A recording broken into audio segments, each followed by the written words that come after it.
Afghanistan is beginning its first day with the Taliban effectively in control following the collapse of the Afghan government.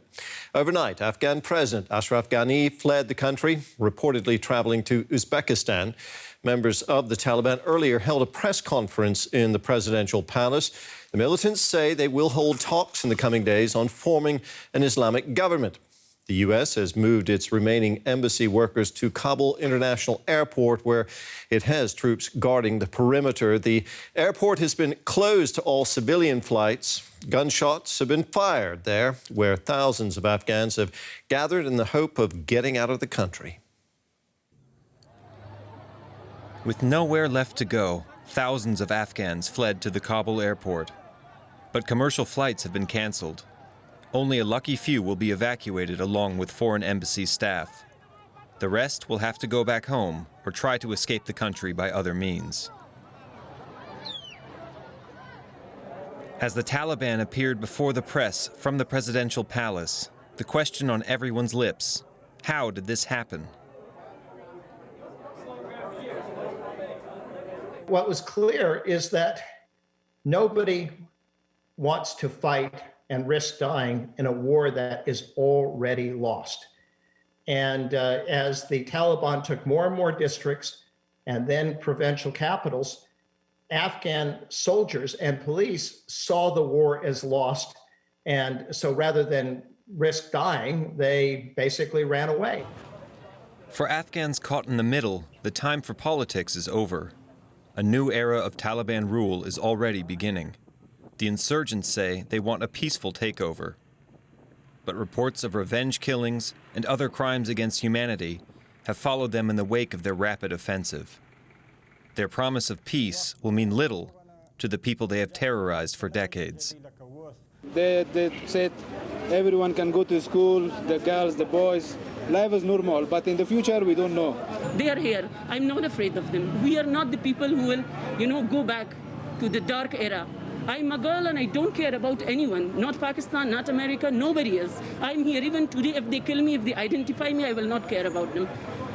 I will not care about them. What should I be scared of? This is my homeland, my land. Everyone is tired of war, explosions, and suicide attacks. Now things have changed. I hope there will be peace and stability so that people can live a peaceful life. At the White House, protesters accused President Biden of abandoning Afghanistan. The U.S. government only issued a fraction of the special immigration visas it promised to Afghans before closing down the U.S. embassy. Now it seems unlikely the rest will make it out.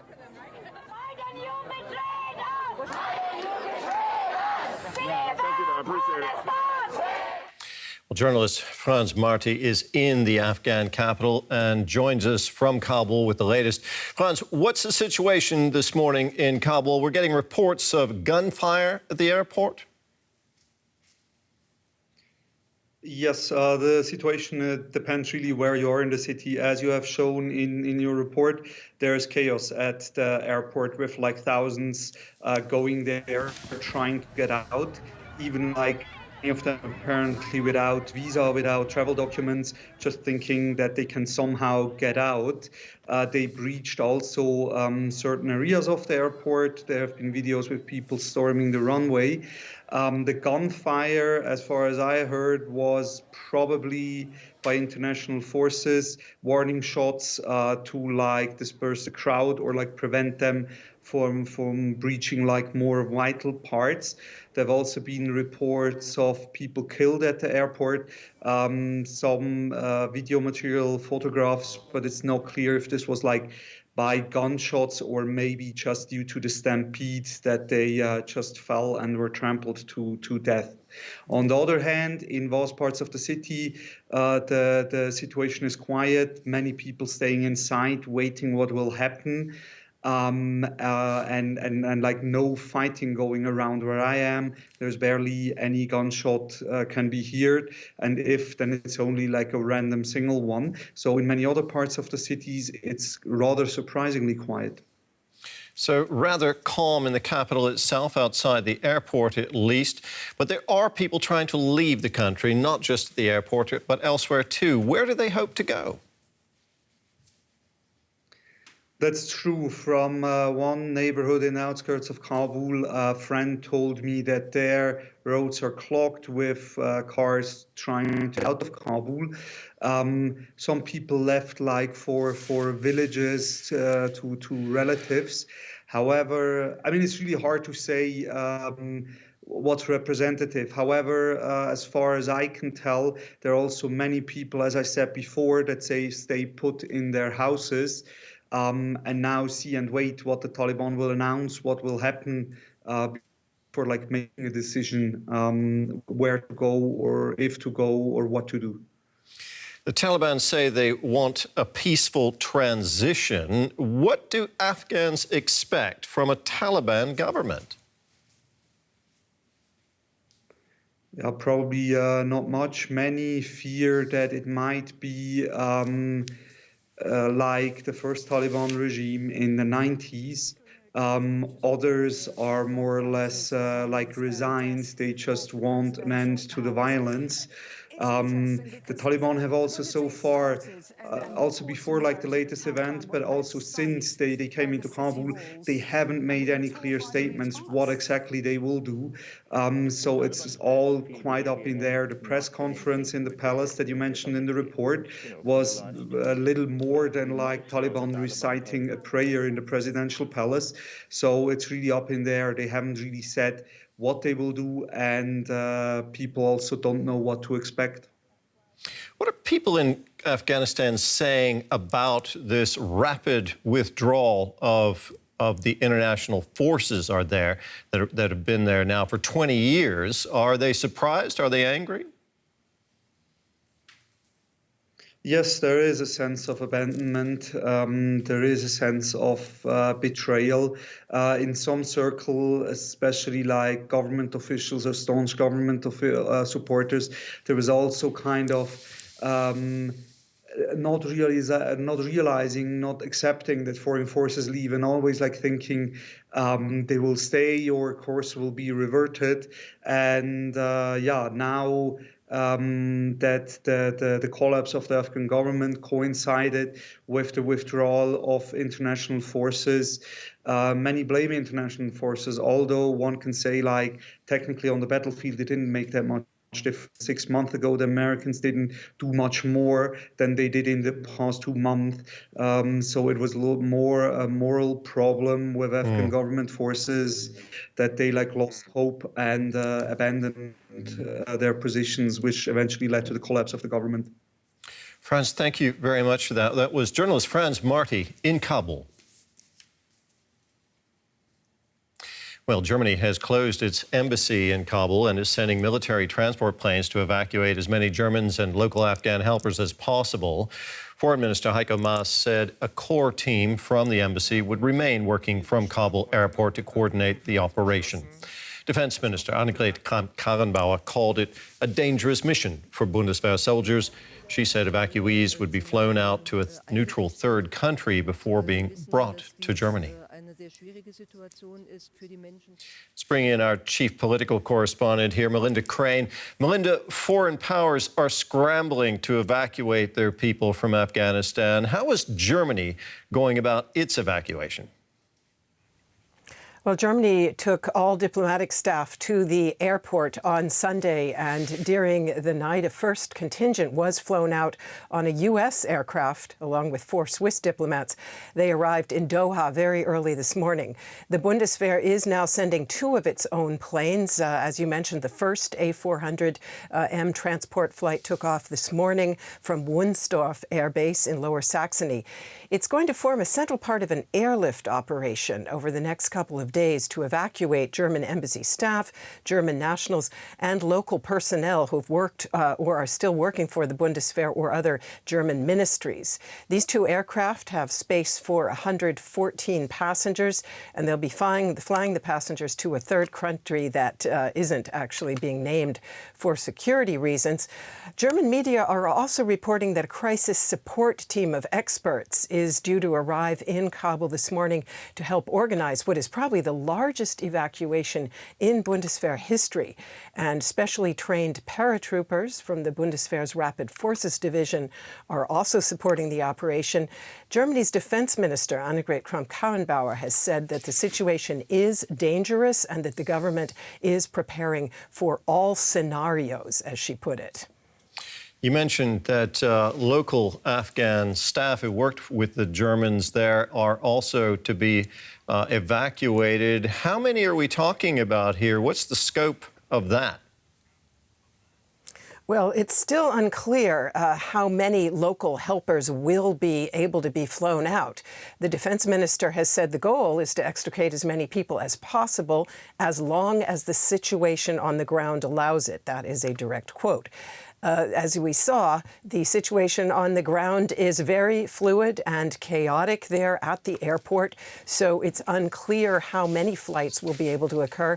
Government sources have spoken of at least 1,000 former Afghan employees, including close family members. That includes cooks, drivers, translators, but it's only a rough estimate. And a support network founded by German troops put the number a good deal higher, saying that at least 2,000 people are eligible for relocation. But the fact is, we also should be counting people in Afghanistan who worked for German NGOs, for German development organization, and for German media. Deutsche Welle actually signed an open letter together with other German media saying, asking the government to please help them get support staff out of Kabul because they're endangered. Now, the German government says it had to join the withdrawal, Melinda, but after 20 years in the country, was there really any will in Germany to sustain the mission?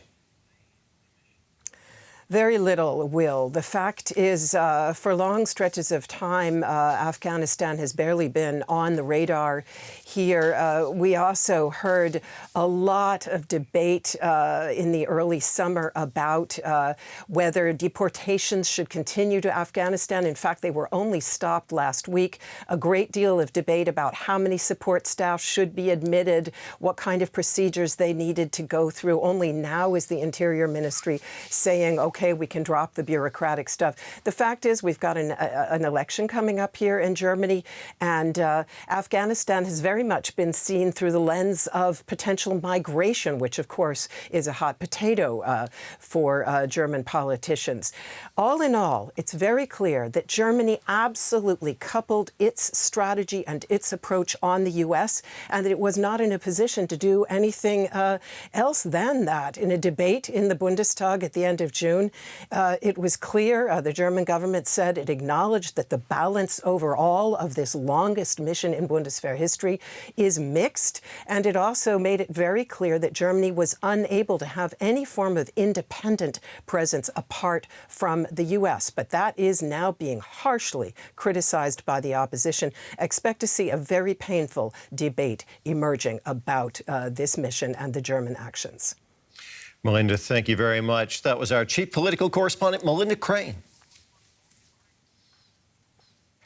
Well, the speed of the collapse of the Afghan government has been a blow to the Biden administration in the U.S. A few weeks ago, U.S. President Joe Biden said the government in Kabul would successfully resist the Taliban's advance. Republican lawmakers are now criticizing Biden's policy, but his Secretary of State, Antony Blinken, says the president's hands were tied by a withdrawal deal from former U.S. President Donald Trump struck with the Taliban in 2020. The president had a hard decision to make, and that decision was what to do with the remaining forces that we inherited when we came to office that were in Afghanistan, with a deadline established by the previous administration to get them out by May 1st. Well, let's bring in William Glucroft here. He's reporting for us for our U.S. team. William, many are shocked by what has happened in Afghanistan, and they are blaming the U.S. Is this explanation that we just heard from Antony Blinken there going to satisfy anyone? I mean, there's always a bit of mixed truth in these kinds of statements.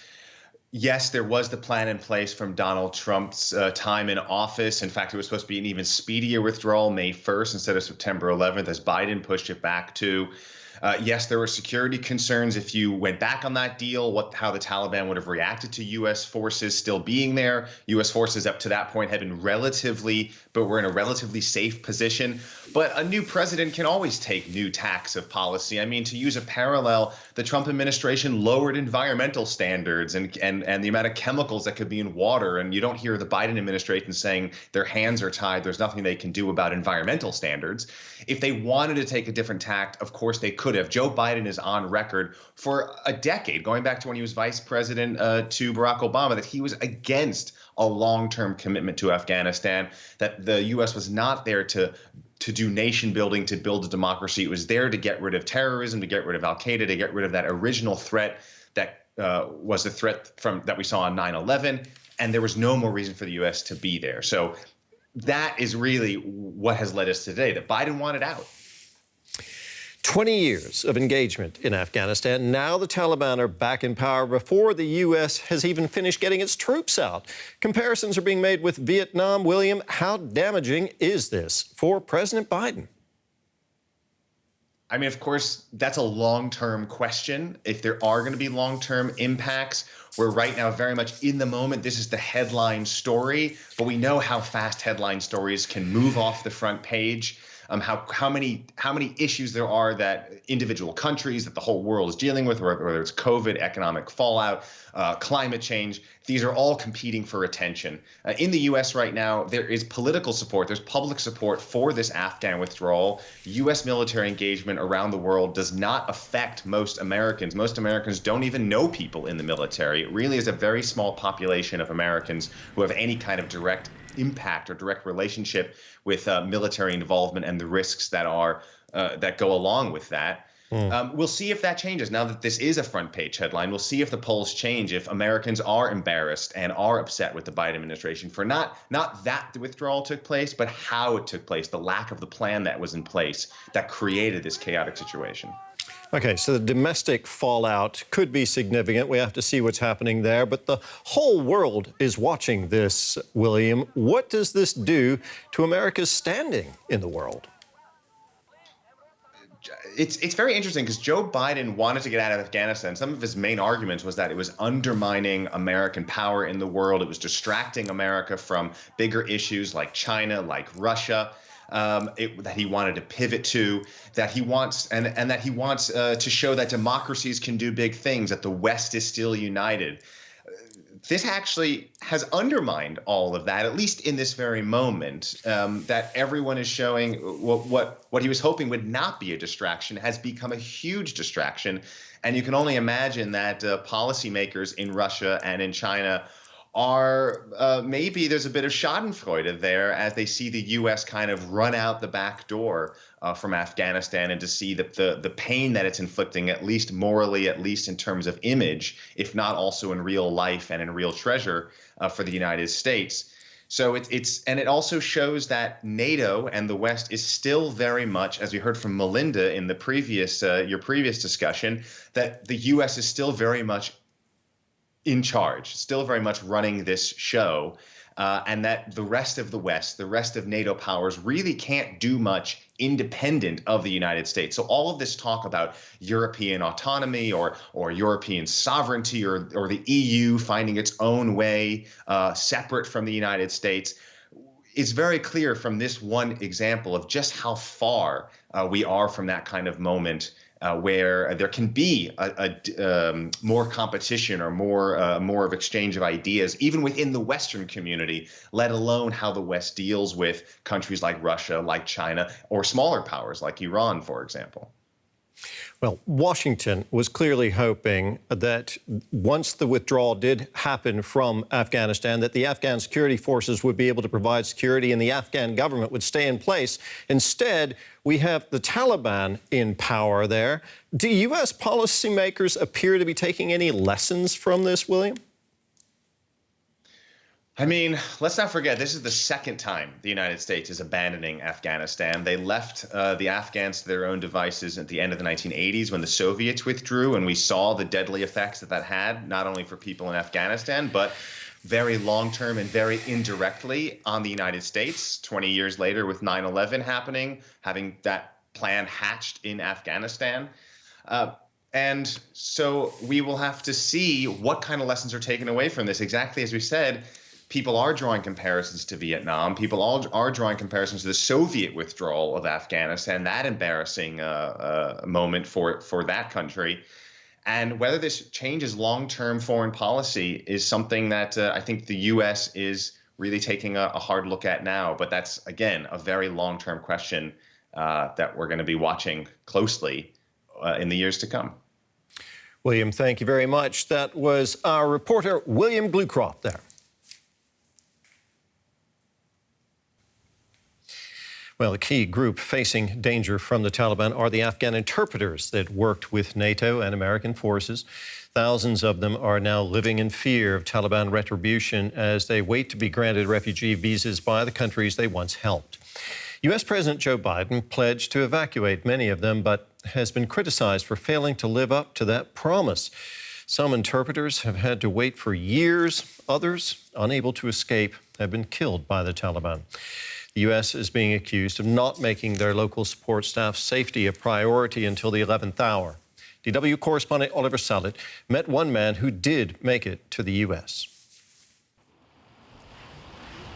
We meet Ahmad somewhere near New York City. A former contractor and interpreter of the U.S. Army, he found safety in America. Fearing reprisals, Ahmad does not want to be identified. His brother, who is still in Afghanistan, is facing an uncertain future. Those individuals are now in a lot of risk. They worked for the military. Now, if they are left behind, the Taliban will kill them. It's a stress to check and see if your loved ones are alive or they are dead. When the phone rings and no one answers, it's a big pain. America's longest war began in 2001 when it invaded Afghanistan following the attacks of 9/11. As the troops now leave, 18,000 former contractors are being left without protection from the Taliban. The U.S. promised them special immigrant visas and to relocate them while their applications are being processed. But time is running out. It doesn't make me happy to see that I spent 11 years of hard work for the U.S. Army, and then I had to wait for 4 years to get my visa. I beg to the U.S. government that just fulfill your promise and don't let the people die. Volunteer Jeff Swartz helped Ahmad and other Afghan families settle in the United States. He says the U.S. has a moral obligation to protect those who helped its troops. This is a country that has landed a rover on Mars. And we're sitting here telling that there's a process that has to be followed, and we can't get 18,000 human beings whose lives are at risk. Ahmad is lucky he applied for his visa early. At the current rate, his brother might get his approved within 3 years, long after the U.S. Army has left Afghanistan.